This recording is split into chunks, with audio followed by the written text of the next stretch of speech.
Hi, I'm Tori. And I'm Leah, and welcome back to the Boys Lie podcast. A podcast where we talk about the craziest relationship stories you've ever heard, pop culture, and the piping hot tea of our lives. So buckle up, enjoy the ride, and remember that boys lie. Boys lie. Boys lie. Boys lie. Boys lie. Them boys, they be lying. Boys lie. Oh, Oscar, that was so cute. He just did this. Boys lie. You're so handsome today. Jesus Christ, Leah.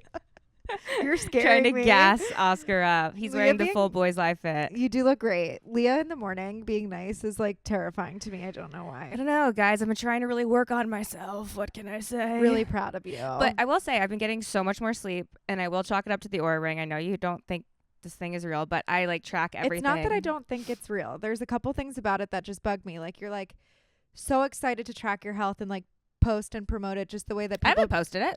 people promote their like Spotify Wrapped, and I'm kind of just like, but you smoke the vape. Yeah, but the thing is I'm trying to work on health in other ways, so I'm getting there one step at a time. And I just don't believe you though. My sleep, I've been getting a full 8 hours every night. My sleep score That- is 92%. See, like I don't care. I do. But I think what I was going to say, even though you don't care, I feel like better mentally because Good. of it. So I just feel like there's such a specific stereotype to people who have Oura rings, and I'm so sorry for anybody listening to this who also has an Oura ring. I'm not judging. I just don't like it. Oura Ring, sponsor me. I'd love it. It's more so just like I think of people who like smoke vapes, have Zyn in their mouths, or like drive Teslas. Like those are people who wear Oura rings, or Okay. Well, I the know people a who bunch are, of like, Oura Ring people wearing people, and aggressive they're nice. in their like workout routine and have to post it and have to be like, oh my God, did you see my sleep score? I think you're putting us all in a box. You and are. I have to disagree. I think that the Oura Ring people are like the best. I think every brand And has I a box. respect you, Every and I brand love has you, a box. and It's I hear okay. you. But I also do it for other things too, which we don't need to get into. But you know, Yeah, and also Oura Ring got taken over by this government thing where basically they track also your menstrual cycle. So God forbid something's wrong and you're like, hey, insurance, I need you to cover this, then your Oura Ring can prove you otherwise. And that just like, I just don't like that, and I don't appreciate that, and that's going to be the future. And I haven't seen anything of that happening, so I have. whatever. I love it. I do. I just don't believe it. Okay, that's okay. We all have our things. It's okay. I mean, you believe that the fog is going into our system and the government's tracking us. It is. It is. It's okay. We all have our things. We you do. know? We do. Sorry We for all being have our such a... quirks. Wow, you're so positive this morning. I am negative Nancy. Okay. I need to turn this around. We're It's turning okay. this bus around. Yeah, we are. We're turning it around. Let's think positive and smile. Okay. We'll try to get our views up on YouTube because apparently, like, our views are down, but our podcast is great. Okay. Great. Yeah. I should check my stats more. You're such a stat checker. Because I love looking. It's just fun. I like data, however you want to say it. Anyways, Is it vase or vase? vase. Okay. What do you say? Vase? No, I feel like that's too fancy. I feel like that's somebody who like is like, I'm going to like, what is the where's that one place that went? Block that out. And you like say it. It's like a tropical place. St. Bart's? No. Ibiza? Ibiza. Everyone says things in their own ways. Okay. All right. Should we hop into story time? All right. If you guys have a story you'd like to share on the Boys Lie podcast, please share via boyslieofficial.com. And if your story gets chosen to be read on the podcast, you get a free sweatsuit. Woo! That aside, we are still doing a lot of promotions throughout this month. Be sure to check out the site if you guys have been kind of like hesitating on buying anything, especially with pricing. And we have so many collabs out right now. Yes. So I know. So many. I'm stoked on that. And we have some coming up, hopefully starting February. Yeah. So tune in. Exciting things. Do you want to go first? Sure. Sure. All right. My ex-husband started slowly morphing into a very controlling, manipulative, emotionally abusive partner throughout our 10-year marriage. Damn it. I said I was going to turn this bus around this morning. Always the independent and happy woman, I became bitter and dull, losing my sparkle and slowly turning into someone I didn't know. One morning I woke up and decided to take my life back and my future. It's so funny how that works. I feel like that happens in like, it's so amazing for anyone who this happens with, where they wake up and they decide like they want to change their whole life. I know that happened to you with one of your relationships. Mm-hmm. where you just were like, I rolled over one morning and I'm like, what the fuck? What am I doing? But I guess that's why they call it a wake up call. wow. Oh my gosh, you're filled with insight. I know. Maybe it is that sleep. It is a wake up call. Like you wake up and you're like, what the fuck am I doing? And sometimes that's all it takes. Like just one good night's sleep with your Oura ring. Do you think what do you think her sleep is rating? Her sleep score that night was probably a 92. Okay. Yeah. After separating and filing for divorce, he begged relentlessly to try and reconcile. So in a last attempt effort to save our family and life, I agreed cautiously. Of course, with any rekindled moments, everyone's on their best behavior. Things always seem blissful. After some time of working through the muck together, I decided to drop the divorce. That was until I received a call from a close friend with screenshots of all of his extracurricular activities during his endless efforts to save our marriage. Oh, God.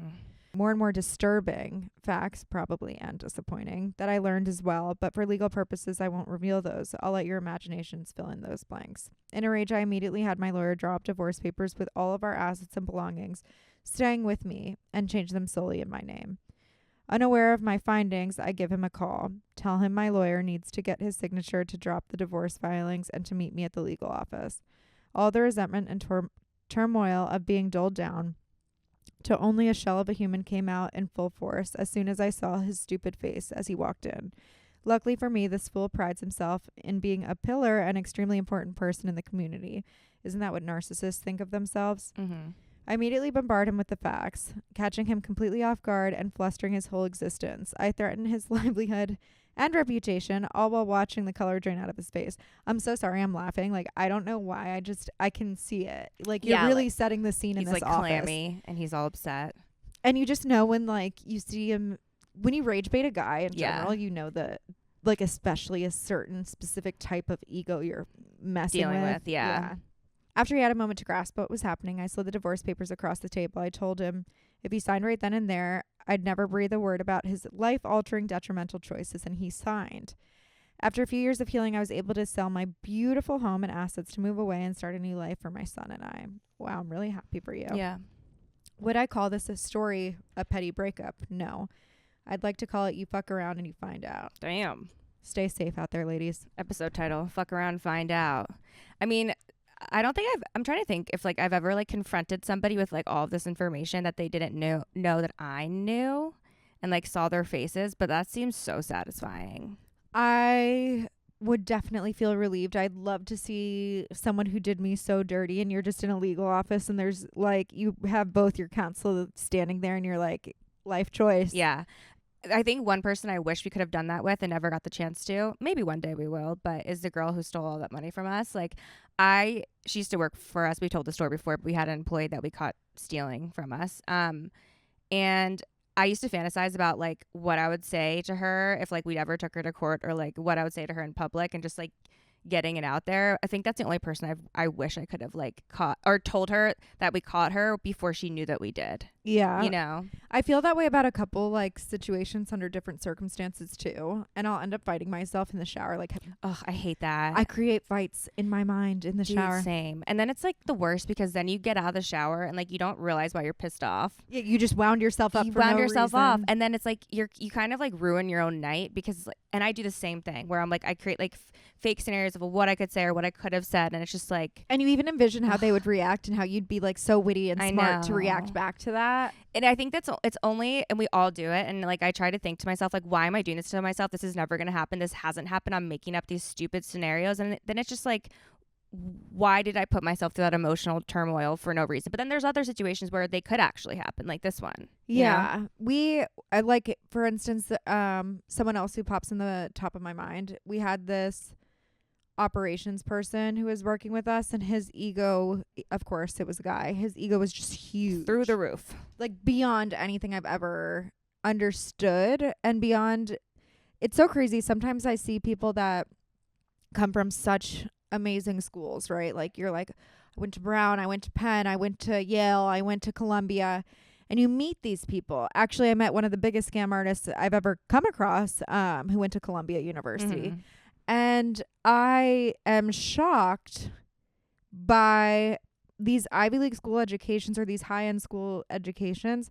Just because you get good grades doesn't mean you have real life experience. And I feel like that's such a crazy thing that now I feel very strongly like if I do have kids, I don't really care where they go to school. Me either. I want them to have the full excuse me. Yeah, I want them to have the full school experience where they're meeting people and they feel independent and they're learning on their own and like learning just moral values on their own and how to make up for like those life experiences. Yeah.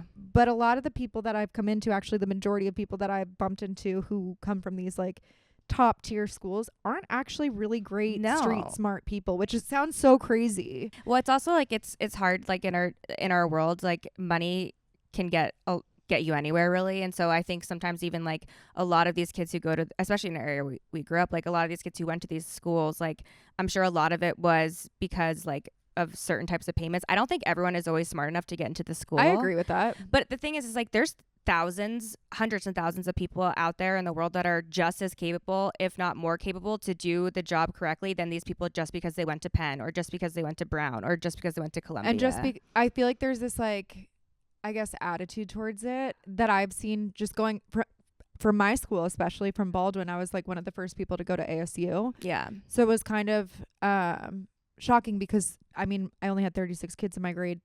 3 kids in my grade went to MIT school. That's 10% of my grade. Yeah. Which is unheard of for MIT. Right.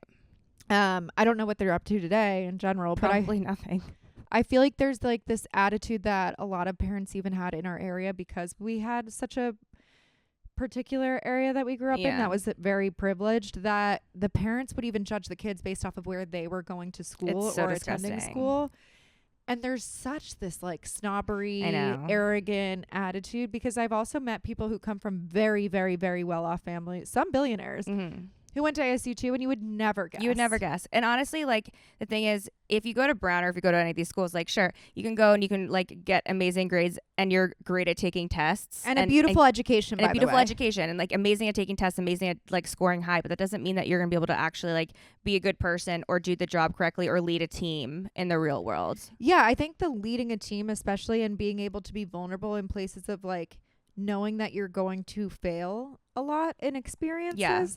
I think a lot of people with that higher education or higher power, they don't understand that. Like, I think that there's a very select group of people who understand what that's like as failure. And maybe those are the people that actually like didn't grow up as privileged that were able to go to these schools. Very much so. But yeah, I totally agree. It's like, I don't give a fuck where you went to school. I just want you to do the job correctly. Yeah. I think the only time like maybe you should feel proud and like privileged, or sorry, not proud and privileged, proud of like where you went to school and have like a little bit of bragging rights is literally right after you graduate and are trying to get a job and you're excited to show that you went to the school. But after that, after 5 years of graduation, I don't give a fuck where you went. Let's say, for instance, you get your MBA, you went to Wharton, you also ended up going to law school after that, and sounds exhausting. It does. It sounds like way too much work, but like, and then you're applying for your dream job to even at an entry level and you make it.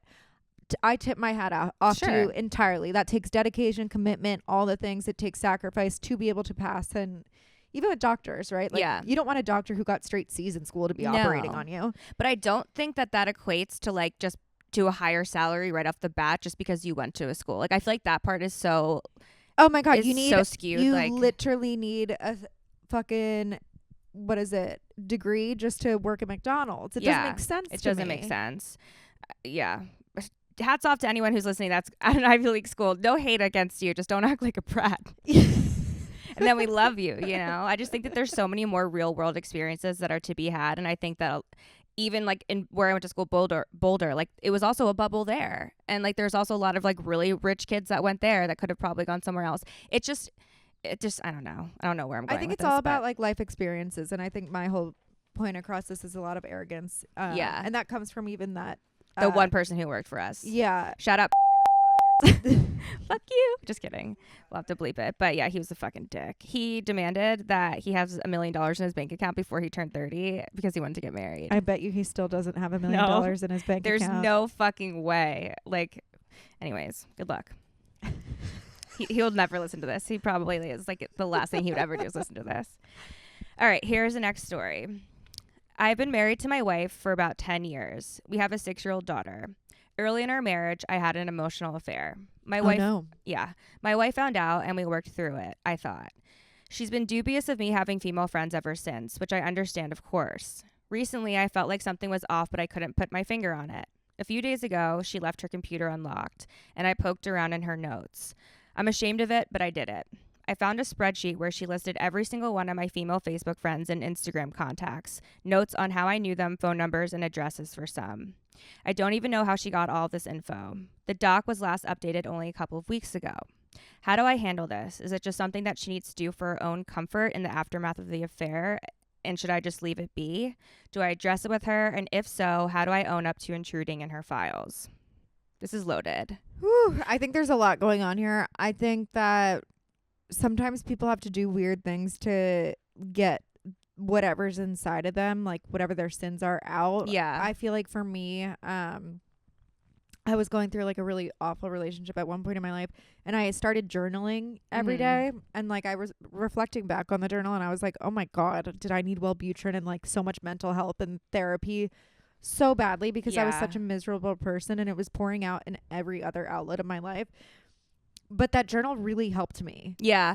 I was going to say, like, I actually wrote some notes on it because I think it's a really interesting thing. Because, like, first and foremost, like, the person who wrote this in, like, we have to acknowledge that, like, they broke the trust first. Like, you had an emotional affair. You guys, like, you did that. So, but like, they're aware of that. They're like, aware of it. It seems like you're hyper aware of it, and you also don't want to approach this non-sensitive. Yeah. But, like, at the same time, like, she's probably doing this, not that it's healthy, she's probably doing this as like a way to manage her stress. And it's clear that even though you guys thought that you worked through it, like, I still think there's clearly like a lack of trust here. One, with her in the spreadsheet, which again isn't healthy, but two, like, this person is intruding in her privacy by looking through her computer. So there's clearly something that he was looking for if he doesn't trust her. There's a lack of trust on both sides, clearly. Yeah. But I think I also said non-sensitively. Sorry, I'm going to take that back and say insensitively. I just realized. No, you're fine. I think it's there's multiple breaches of trust here. I think this isn't something, if you're married, you have a kid, it's not like, oh, I'm just going to forgive and forget tomorrow. No. Like, there's clearly like a lack of trust on both ends, and like they're not resolved. It's not unresolved. No, and I'm always one to promote, like, once you forgive someone, you have to forgive it and like let it go. I think this is a way of forgiving and letting it go. I think to go through this person's phone or whatever, the computer, they went through the notes, which means you're looking for something. And I feel like you just don't do that in any relationship. I don't know if you necessarily even need to bring it up to your partner. I think you need. I think they should. Okay.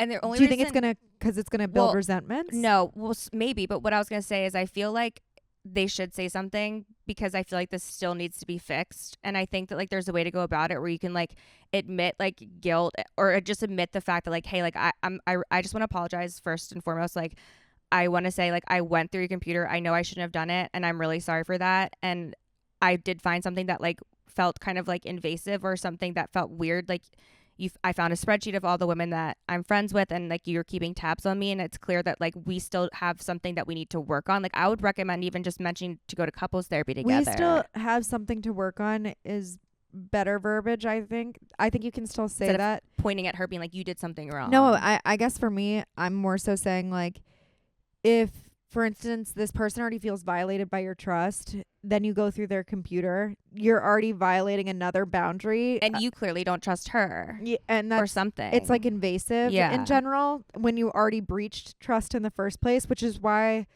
for me, I don't necessarily think you absolutely have to be like, oh, I went through your computer or whatever. But I do think what you need to do is put more effort into actually working together and communicating what the problem is, where it's like, look, I feel like there are things unresolved. I have these like inkling feelings like I should be checking your computer or whatever it is. Yeah. Like, I feel and like she feels the need to keep tabs for no on every reason. friend. And like, I just feel like you're keeping tabs, and I don't want this to become like a tit for tat thing.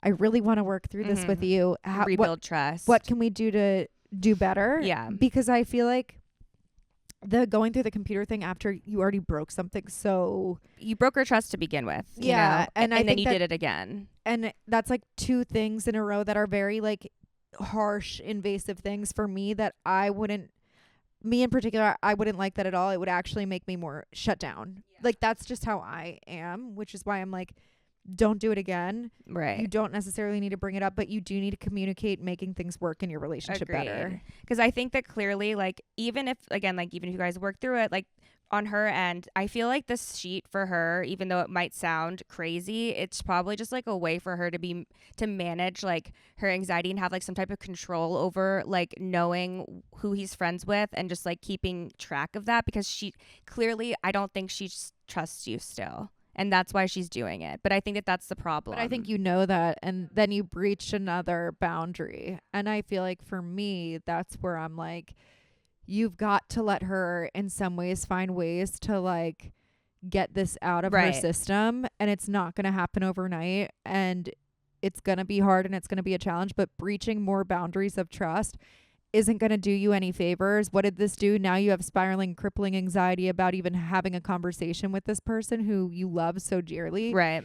Versus you just coming to them in the first place being like, I have these inklings and urges and I too am struggling with them. Can we communicate more? Find ways that we can talk about this better. Agreed. And I think that like if you still really love her and she still really loves you, I think for the sake of your 6-year-old son, it is worth like offering like couples therapy for the both of you, because you both have issues, or just an open line of communication of like how you can still feel like I think comfortable and safe with each other. I think you even suggesting that and saying like, I really think that therapy would be the best way for us to talk to each other safely without getting into a feud or breaking a boundary. And saying that you like, you want to be able to regain that trust again in that way. Not just because of her notes either, just because also you're looking through her stuff, so you're both at fault. Yeah. And you had an emotional affair. Yeah. That started this whole thing. I think, again, for me, having that affair breaks a boundary down, and then just going through her stuff breaks another boundary down. So it's kind of like, why'd you go through her computer? Were you searching for something so that you were trying to find out if she was cheating on you? I don't know. Do you know what I mean? Yeah. For me, it just is like you're going tit for tat on something rather than communicating in a vulnerable place as to what the real issue is at heart. Agreed. Because like honestly, if there was a world in which I was dating someone who I didn't trust and like they left their computer open, the only reason I'd be going through their computer or their notes is to like, because I didn't trust them or I thought they were cheating on me. So it's like you said, you don't seem to trust her either. And I don't know, it's tough. But that's like the biggest issue I think here is you break a boundary of trust and then you broke an entirely new one. Yeah. Rather than just being able to communicate like, I don't want to have resentment in our relationship. I love you and I want to make something work. Yeah, agreed. And also like, how many female friends do you have? Yeah, that's you know what I mean? Like, that's the third boundary. I didn't even break down that wall. Like, not to make this all about like your fault either, but like, she's keeping tabs. There must be a decent amount of those girls that you're friends with. So, well, like, do you need to be friends with all? Well, hopefully you can build back your relationship with the Boys Lie sweatsuit. Yeah. Give it to your wife. Please give it to your wife, because she probably needs it more than you do, which is funny. But anyways, what's new in your life? Oh my gosh, so many things. I feel like the holidays were really crazy. Yeah. You guys, I went home for 14 days. Never again. I love my whole family so much, and if they are listening, I love you so deeply. You don't even know, but it's really crazy. I do love living out here, and a part of it I think is because truthfully, I get a little bit afraid to face all the things I have to face when I come home. Mm-hmm. And that's between my mom, other family members, and that's really hard. I will say the best thing that has happened when I came home is that my Casey had a baby. Casey's having a baby. And her name is River. So cute. My niece is so cute. You're an auntie. And she had a C-section, and basically she was in the hospital for a couple days afterwards. I wish so badly that C-section happened earlier in the week. Yeah.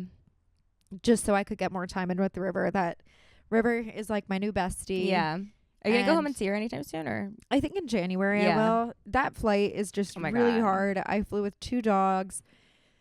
My back hurts again. The flights are like really crazy. Like if you think about it, like the flight for us to get home to Philadelphia from California is like 6 hours. And like you could literally fly from Philly to Paris in 7 hours. But think about it. It's not just like flying there. It's flying home. So you're really on the plane for like 10 to 11 hours.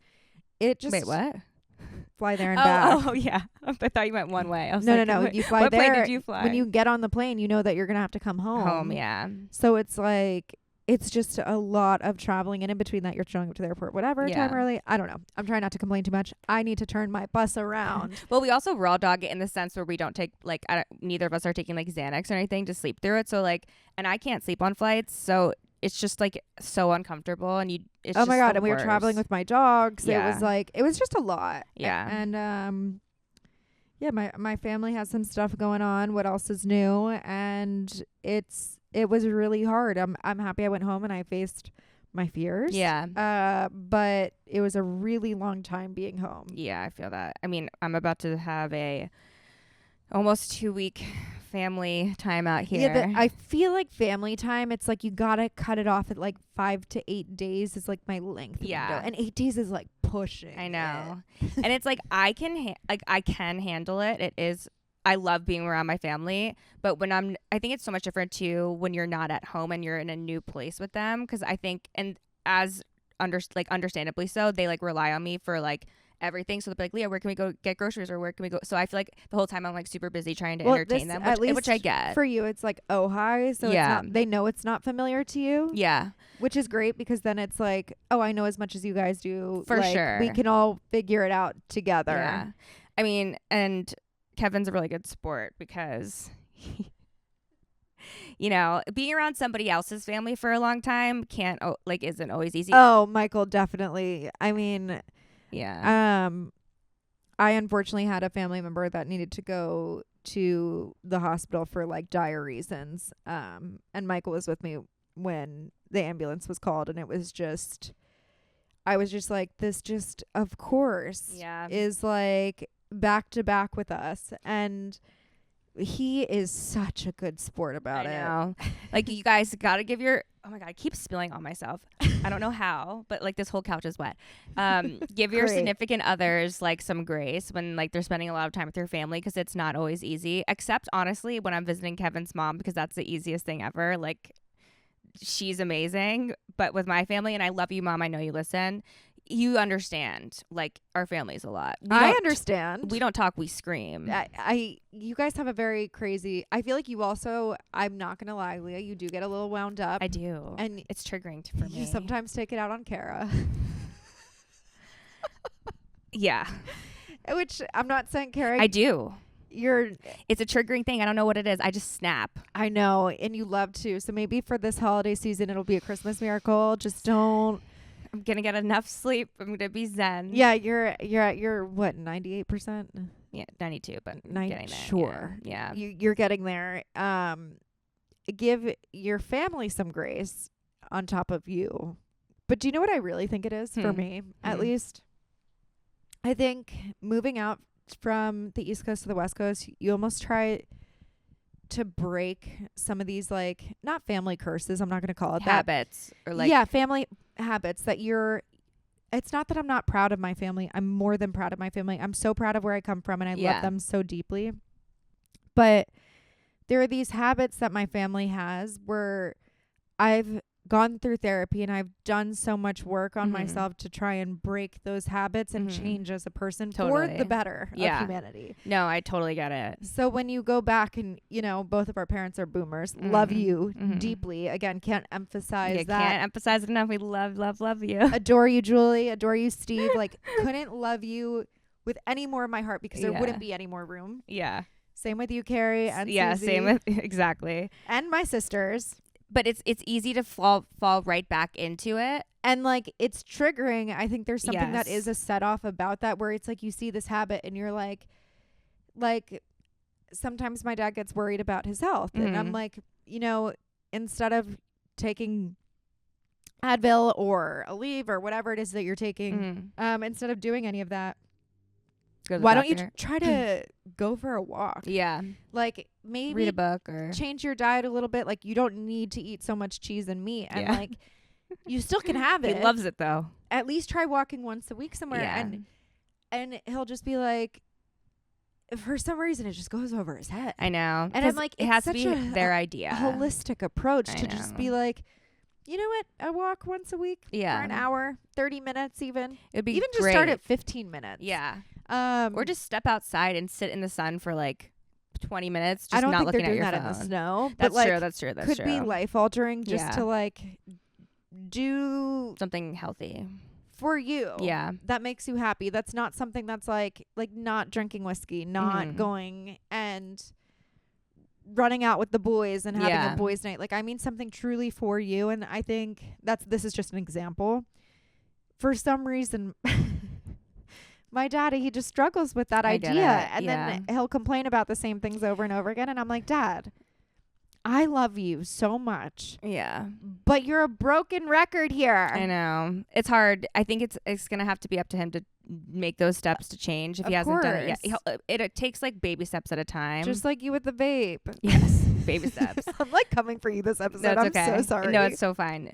But like with my family, I feel like for us, it's like our communication patterns and like the way that I grew up. I didn't realize like how sometimes like unhealthy the communication patterns were. And that's not to say that like I wasn't raised well. Like I like loved my childhood. I have such amazing family, such amazing parents. I just think that the way that we communicate with each other is super unhealthy, and the way that I communicate with like my partner out here is so different. And I've worked to like be different because the way that he communicates is like on the polar opposite spectrum of like what my family does. So I've tried to like really become like I've tried to express myself differently in the way that like I try to express my feelings, and that doesn't mean like starting a fight and like screaming, which is sometimes what my family does, and then they're over and then everything's fine. Well, I think it's easier and harder for us to say, right? Like we had to learn to snap out of that habit. So it's kind of like, yes, that was really, really hard to learn. So hard to learn. But then when they're back, it's like you But said, it's easy to snap because it's easy to get back into it. But it was also almost easier, I'm going to use this word very like loosely, for us to break those habits because we were able to separate ourselves from that. Yeah, completely. And I feel like your family's so close, and so is so mine. Close, yeah. Like my sisters also live down the street from my parents' house. So it's harder to break habits when you're not able to kind of step outside the window and then look back in. Totally.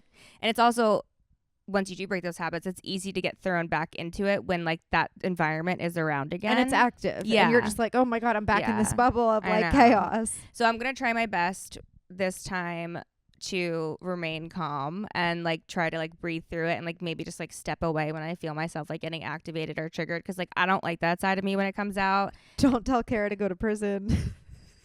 I think I literally one time said I'm going to throw her in prison. Yeah, that's what I'm saying. Like that's what's not. I forget why. Some water bottle was thrown. Oh yeah, and I was like, I'm gonna throw you in jail. Anyways, I was like, I'm gonna call the cops and like say that you're abusing me. No, it's just terrible. I would say do your best to be a little nicer to Kara. I'm Talk gonna to try. Luke more. Luke and I have been talking so much. Actually, he called me last night Amazing. to complain about Kara. And I'm just kidding, but like not really. But I wish I was gonna amazing see your bonding. fam. I feel like You're- I'm so come up for part the of day. the family. Seriously, that I'm like, you let guys me are just more than jump welcome. on in. No, come up for the day. Also, Kevin is such like a meteorologist. Like he tracks weather. Like for some reason, I don't know why. And I think it's a guy thing. It's- Guys love the weather. well, he also like his garage is like his man cave, and like he like works on his bike and shit down there, and like our garage has been leaking, so he's like so worried because it's gonna rain like 2 inches here, 2 inches in Los Angeles on Christmas Eve, but it's supposed to rain 5 inches in Ojai. Like that's a fuckload of rain. on like Christmas Eve. on Christmas Eve, 5 inches like that. Like think about 5 inches of snow. And so My stomach hurts. I know, like how crazy is that? So like I also like text my mom, like you should text like the Airbnb like owner, just make sure that like flooding issues like don't happen, because I don't know where we are in like location to like the mountain or whatever, but he's like, it's gonna rain 5 inches, like you should tell your mom. I'm like, okay, just relax, like I will, but like you're making me scared. You're stressing me out, Kevin. Yeah. And so then last night he was like making me panic, so I texted my family like, I don't want anyone to freak out, but it's gonna rain 5 inches, and they're like, who fucking cares? The like, weatherman. like it happened. They just got snow for 5 I inches. know. What would Kevin do? I don't know, but he's so worried. He's like, I think on Christmas Eve I might have to go back to Los Angeles for a couple of hours and fix the garage. I'm like, okay, like whatever you gotta No, do. he won't. He might. Because like our garage gets like fucking wet, like it's crazy, and our landlord won't fix it. I wish I could talk about my landlord so bad. I did find a homeless person or unhoused person on my steps. That happened. So my whole living situation has been kind of like a crazy. You need to move I soon. know. I just like, it's so hard. The like market right now, there's like nothing that I'm like in love with. And I actually went and I toured an apartment last Friday in the morning. It was Another one? It was on Maple Street in Beverly Hills, super I close love to me. Maple Street. It was really pretty, but and it was a beautiful apartment, but it was on the top floor, and the woman who was touring it was like, I really don't want a bigger dog to like live in this apartment. And it was like so pretty, and I was like, can we like try to apply? She can't say that. Well, she was like, I will. She's like, she lives underneath, and No, but I'm then I was saying also in like, I don't want general, to live she's with my not- landlord living underneath me. Oh, I You know don't what I mind mean? it. But Michael's I'm loud. like the landlord of the place that I live in, and But you guys are top floor. Like I feel like, yeah, again, we're the top floor. but she would be underneath me. It's okay. I feel like she would get so annoyed. We've only gone on the top floor because the bottom one has always been leased out. We would have been on the bottom because that one essentially was like the unit that Michael had started out in that he loved. No, I know, but like since he is the landlord, I feel like you guys can technically like be loud and like do whatever you want if you wanted to, even though you're not, because he is the landlord. Like if I was like playing with my dogs, or like Benny and Bo are like running around, like I wouldn't want to have to deal with like her getting pissed. I guess. But it was a really pretty apartment. I'm just trying to find something that's like in the area that I really like. It's just there's nothing really great right now, which Maybe sucks. I think in the new year there will be a lot of great things. I hope so. Me and Kevin both really, really want to move. Like I look every day. Lots of big things happening in the new year. I think you guys will be moving offices in the new year. I think, emphasis on think. You guys? You guys, we will be. Yeah, I know. You said Sorry. I think you guys will be moving offices. I'm like, are I you meant leaving? Will be like WE apostrophe Yeah. LL. We will Yeah. be moving. In the new year, I think that would be really exciting. Depending on where we go, we've been looking at office spaces. Yeah. So, Have I told you? Did I tell you yet the story about the cat turd and Benny? no, I didn't. What cat turd? Okay, so like this like makes me laugh so hard because like it was just like the most magical thing I've ever seen in my entire fucking life. A cat turd? So Benny likes to eat cat turds. Like when we're walking, I don't know what it. There's a couple Leah, cats on our you street. need to get him No, groomed. no, I'm I know. freaking out. We I'm don't freaking let it. out. Just listen.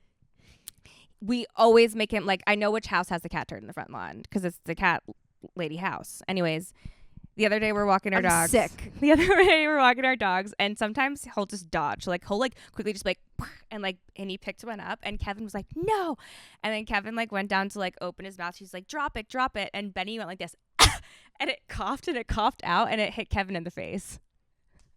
And honestly, it was the most magical thing I've ever seen in my fucking life. Popped straight and hit him on the forehead. He was like straight to the forehead, and Kevin was I'm like, sick. Kevin was like, I'm sick. like it was. Thank so God you weren't walking him alone. funny. Or like, oh my God, ew. It was so funny. Why does Benny eat cat I forgot to poop? tell you this. I think it happened when you were home over Thanksgiving or something. And I was like, I have to say this for the podcast. But now when I'm like feeling down, I'll just think of it and I just start to laugh because it was so funny. My God. Oh my God. It was hilarious. Benny eats cat poop. He does eat cat poop, but like it's okay because he's an amazing boy and we love him so much. Love him. Don't know if he's amazing if he eats cat poop. Well, I don't know what it is. It probably smells like food. Bowie, it does not smell like food. I grew up with cats. My entire life, I grew up with cats. I didn't. There is nothing worse. Mark my words. There's nothing worse than if a cat pees in general anywhere in the vicinity, anywhere on anything. You can never, ever, ever, ever get that smell out. Cat poop is like the second equivalent to that. No, trust me, I remember because the first apartment that you lived here when I moved into a bedroom where your other roommate used to live with her cat, and the cat litter box was kept in the closet. That cat was so misbehaved. Yep, and she peed in the closet, No, so my whole closet originally stunk. it wasn't in the closet though. Well, the closet smelled like cat piss. I think it was peeing in the closet. The cat was pissing in there. Oh, the cat was going to the bathroom in the closet, Yeah. but I'm saying the litter box used to be in her bathroom. Yeah. Well, that also stunk. Yeah, I That remember that because she would apartment's cute, like though. put litter down the toilet and it would be like expand. Yeah, you guys don't throw your kitty litter down the toilet. Also, don't throw your tampons down the toilet. 'Cause And you know those wipes that say flushable? yeah, they're not flushable. I know. They're really not. They're not plumber approved. I don't know We use them what. here. I want to know who We- the plumber is who actually approved that. I need to call Yeah. all these wiping companies. I'm going to actually sue. Do you remember when the toilet exploded at one of our, I forget which house it was, and Guys, the toilet has exploded. at every single place we've been to. Like Because we have like literally. we have like 10 employees and everyone's using the toilet. But remember the plumber came and he's like, I don't even like. He's like, I don't even flush toilet paper, and we're like, what do you do when you go number 2? And he's like, we don't flush it. We throw it in the trash can. I'm like, you're And fucking everyone nuts. was like, you're gross. yeah, like who? So so then you're what? You're picking up a trash bag full of poopy wipes. Like that sounds worse. I'd rather get a clogged toilet. Honestly, we bought a house. Wow, I cannot speak. We bought a house, and instead of getting porta potties, I was like, oh, the guys can just use the whatever powder room when you walk in. Worst idea I've ever had. There's like shit on the floor. My God. Like, and sometimes they don't have TP, and there's like, I've seen wipes in there, and I've been like, Michael, they have wipes in there, like, and there's no trash bin in there. Wait, And I'm like gonna gag. oh, There's shit on the floor. it's just like so insane in there. I want to have I'm gonna have to call like our contractor and let him know that they need to clean it too, and I'm gonna give them cleaning products to clean it. How are they missing the toilet? I just feel like they're intentionally making a mess. And then Michael put cameras in all the other bathrooms because what? Someone tried using the other bathroom, and he said, absolutely the fuck not. Yeah.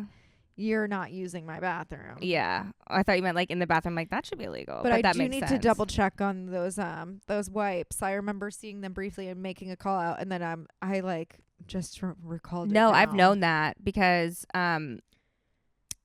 they always said do not flush, or they say flushable, but I know that they clog say toilets. plumber's safe on them. They're not. They literally, there's these blue ones that I've seen. Yeah, I think we have them here. We have them here. They're in our They bathroom. literally say plumber safe and toilet safe on the wrapping. Yeah. They are, I don't know what idiot plumber you are talking to, No. but I'd like to have a conversation with them. Yeah, it's not. Contact me immediately. It's basically like flushing like a pad down the toilet, to be honest with you, because they don't like dissolve like toilet paper. At least like will it like gets soft. These things don't. We're full of insight today. Oh God, I'm so sorry, you guys, for also being a negative Nancy. It's okay. One of us has to be positive. One of us I'll be negative next time. Okay, fine, deal. All right. Next time, hopefully, we'll have a lot of good news. I'll have a lot of good news to share. Yay! All right. So that's all, folks. Buckle up. Enjoy the ride. And remember that Boys lie. Boys lie. Boys lie. Boys lie. Boys lie. Boys lie, y'all. Boys lie. Them boys, they be lying. Boys lie.